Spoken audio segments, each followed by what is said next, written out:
सुप्रभात। हिंदी की कक्षा में आपका स्वागत है। आज का जो हमारा उपविषय रहेगा वो रहेगा क्षितिज कक्षा 9 सवैये रसखान। रसखान का भाग 2 रहेगा हमारा। पहला हमने कर चुके हैं हम।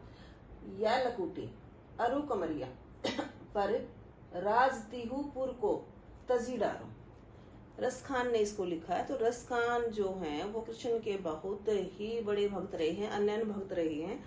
तो वो उन्होंने पहले सवैये में कहा था कि अगर मुझे मनुष्य जन्म मिले या पशु जन्म मिले या पत्थर बनो, वो सारा श्री कृष्ण के सानिध्य में रहना चाहते हैं। जहाँ पर श्री कृष्ण का जन्म हुआ था, उन्होंने वास किया था, उसी के आसपास वो रहना चाहते हैं। तो दूसरे इसमें क्या बोलते हैं सवैये में, यह लकुटी श्री कृष्ण की लाठी, अरु कमरिया कमर के जो कमली रखते थे ना, जैसे कमरिया बांधते भी हैं और अपने इस पे गले पे रख भी लेते हैं, इस कमरिया पर राजतिहु पुर को तजीवारो, मैं तीनों लोगों का राज छोड़ने को तैयार हूं कि मुझे तीनों लोगों का राज नहीं चाहिए।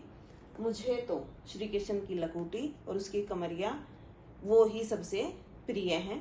उनके ऊपर मैं सब कुछ न्यौछावर कर सकता हूँ। 8 सिद्धि, 8 सिद्धियां होती हैं। देखो, अणिमा, महिमा, लघिमा, गरिमा, प्राप्ति, प्राक्याम्य और एशितव और वशितव, ये 8 सिद्धियां होती हैं। तो इनकी प्राप्ति बहुत ही दुर्लभ होती है।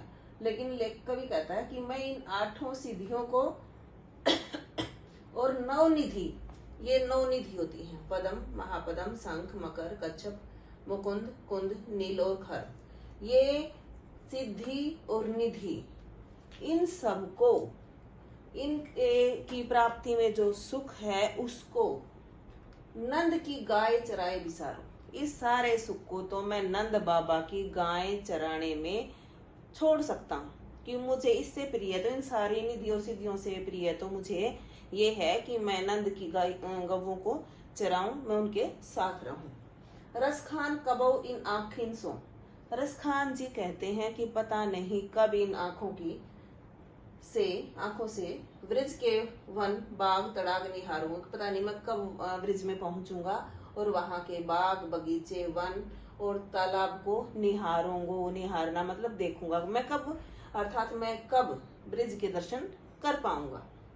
कोटिक एकल घोत के धाम, करोड़ों सोने के महल के धाम, धाम मतलब महल, करील के कुंजन ऊपर वारों, जो कटीली झाड़ियां होती हैं ना, एक वहां पर जो वन था जिसमें कटीली कुंजन वन जिसको बोला गया है, वहां पर कहते हैं कि श्री कृष्ण अपनी गोपियों के साथ मतलब रासलीला करते थे।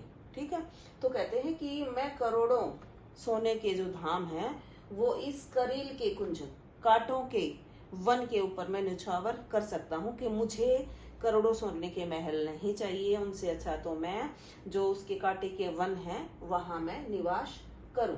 तो ये श्री कृष्ण के प्रति उन्होंने अपने प्रेम को, अपनी भक्ति को, अपने समर्पण को रसखान जी ने दिखाया है। धन्यवाद।